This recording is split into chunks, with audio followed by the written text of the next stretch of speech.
du Gaz pour vous dire l'intelligence de la jeunesse africaine. Donc vous pouvez applaudir pour vous pour votre intelligence. Vous avez votre place.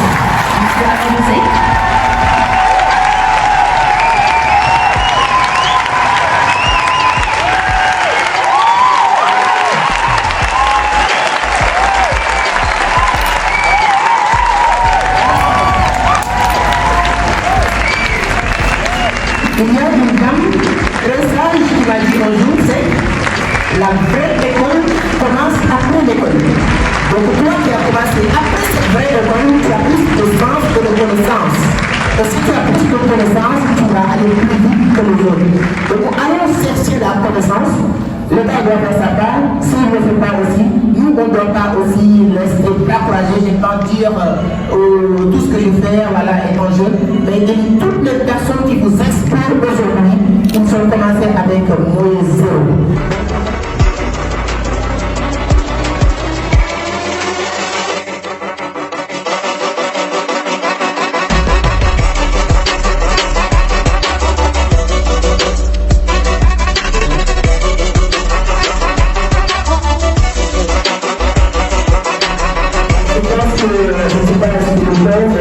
Il y a beaucoup de choses, on a beaucoup de perspectives en tant qu'entrepreneur. Je pense qu'on aura un gouvernement qui permettra aussi aux gens de donner leur produit dans tous les pays développés.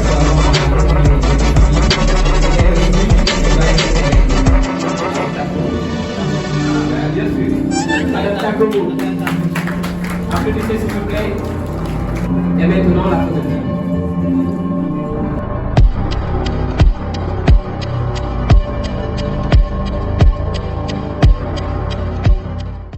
Tu as mis en tout cas en parfaite corrélation le fait qu'une jeunesse qui a faim n'est pas une jeunesse qui est libre.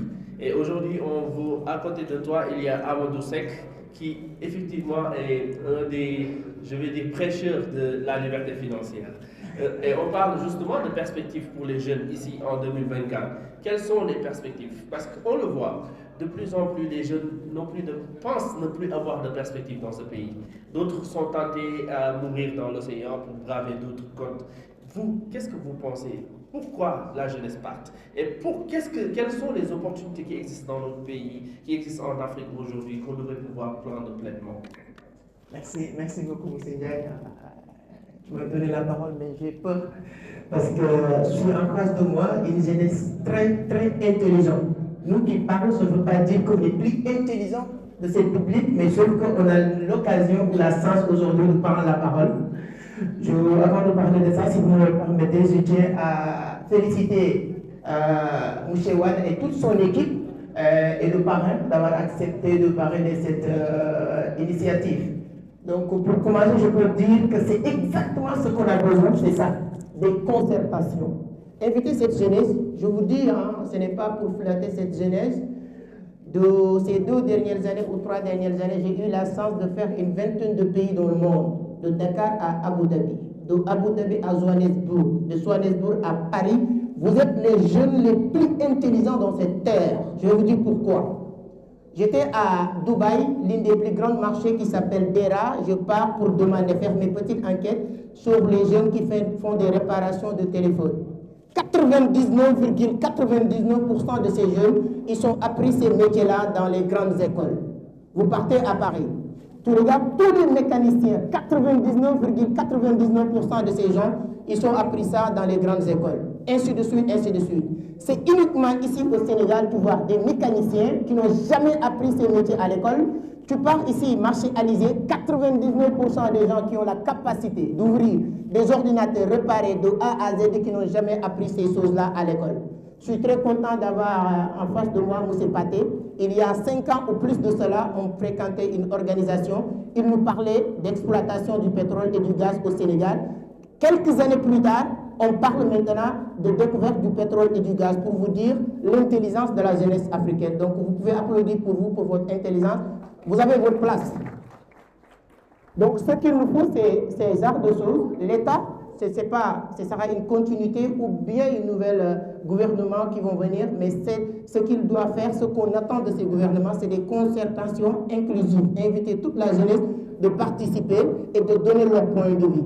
Moi, aujourd'hui, j'ai créé une entreprise Vision d'Afrique qui emploie une dizaine de personnes en temps plein, des centaines de personnes indirectement à travers notre plateforme, installée à Dakar, Abidjan, Ouagadougou, Mali, et je n'ai jamais allé à l'école, je n'ai jamais mis le pied. Peut-être vous allez comprendre le ou là, jamais, pour vous dire que ce n'est pas pour parler de moi, cette compétence et voilà, expérience est dotée chez tous les Sénégalais qui sont là.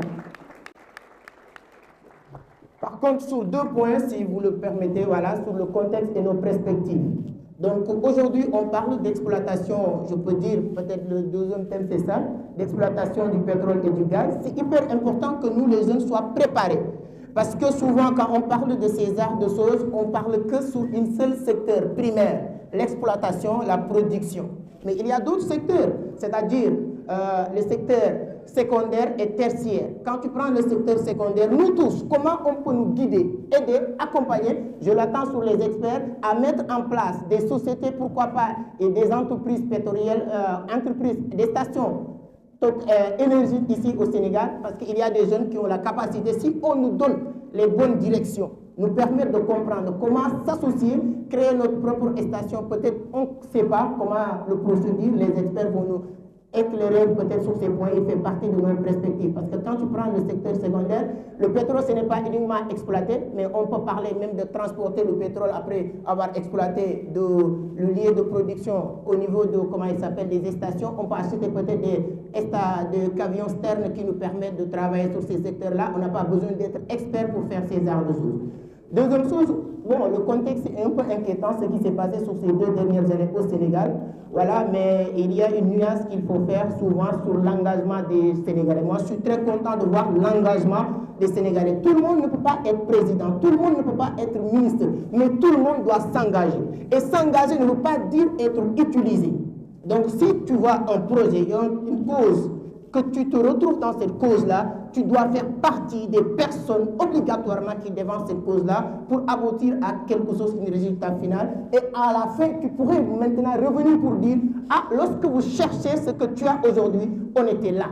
Et ça, je pense que c'est très important de le faire comprendre à la jeunesse pour leur dire, s'engager ne veut pas dire simplement être utilisé parce que cette jeunesse est très intelligente. Je peux dire que, voilà, je le répète, vous êtes trop intelligent. Et donc, être sur X ou Y camp ne veut pas dire que vous voulez un poste, etc.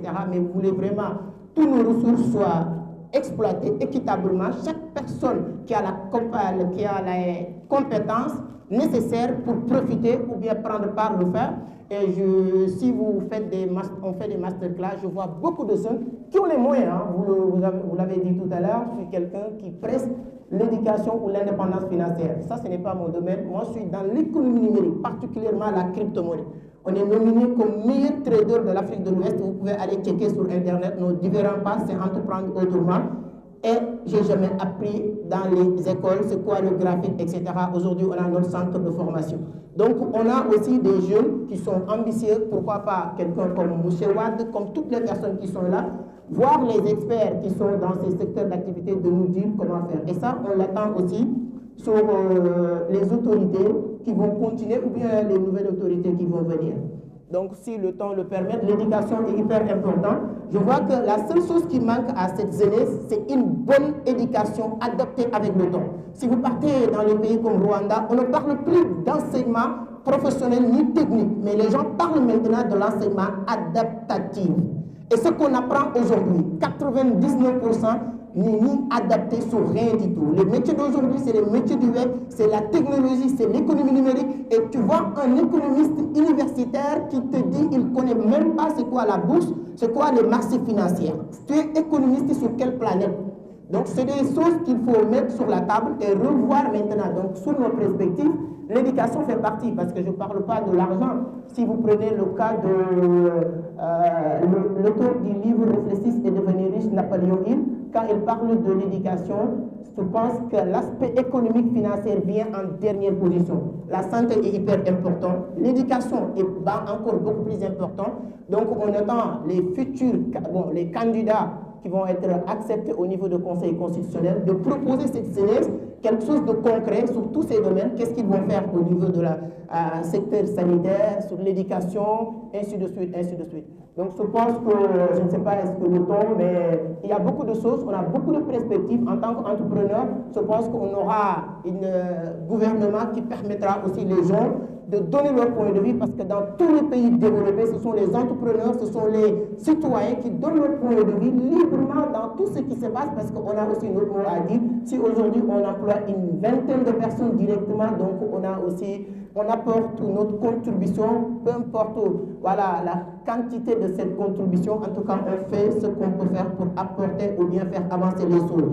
Donc on attend en tout cas beaucoup de choses, beaucoup, et c'est pourquoi je pense que ces élections présidentielles vont être une élection très importante et capitale, parce que ceux qui vont aller voter ou ceux qui vont soutenir des gens, ils vont veiller sur les propositions des gens et des autres, et à partir de là, je pense qu'on aura une Sénégal meilleure dans les années à venir. Je suis très content de voir l'évolution et le développement de la Côte d'Ivoire, et je me suis dit que la seule chose qui nous différencie avec peut-être la Côte d'Ivoire, c'est juste des bonnes personnes qui ont une vision très importante. Aujourd'hui, on est très content d'avoir notre appayage. On dit notre appayage, moi je suis très fier de ça. Mais si vous partez dans les pays comme Abidjan, on parle de 4e pont à péage, on parle de 4e dans tout le pays, donc les infrastructures sont très cool. De Abidjan à Yamoussoukro, qui est 250 km, les gens, quand on parle d'Abidjan, Yamoussoukro, c'est les gens te parlent comme quelqu'un qui part à Koloban, Dakar. Hein? Donc c'est, voilà. Et si on a cette flux de rapidité de circulation et tout ça, donc l'économie bouge. Donc l'économie ne dépend pas uniquement de venir faire des débats, mais il y a aussi des actes concrets que nous attendons en tout cas sur nos futurs ou bien les futurs leaders de ce pays. Donc. Effectivement, et ce qui est dit est clair, je pense que les propos ont été très pertinents. Aller au-delà du statu quo, aller au-delà de ce qui est posé aujourd'hui, le système que nous avons, qui est un système de boîte, où justement l'enseignement n'est plus conventionnel, en tout cas n'est plus adapté, donc aller vers des systèmes plus adaptés, prendre les défis justement du continent réellement et puis les éprouver à travers de propositions